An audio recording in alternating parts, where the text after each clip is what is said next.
చిత్తూరు జిల్లా పులిచెర్ల మండలం జాన్రపేట శ్రీ మల్లేశ్వర స్వామి ఆలయంలో మహాశివరాత్రి ఉత్సవాలు అత్యంత వైభవంగా జరుపుకున్నారు.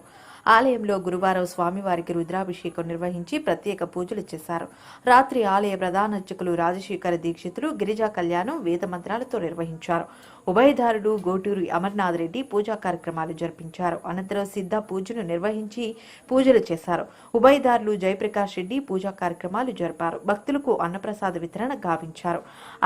ఆలయ ధర్మకర్త వారణాసి మధుసూదన్ రెడ్డి కుటుంబ సభ్యులు, ఆలయ నిర్వహణ కమిటీ, భక్తులు ఏర్పాట్లను పర్యవేక్షించారు. టీటీడీ ఉద్యోగి పావని, చిత్తూరుకు చెందిన నీరజ్ స్వామివారికి వెండి శతగోపం విరాళంగా అందజేశారు.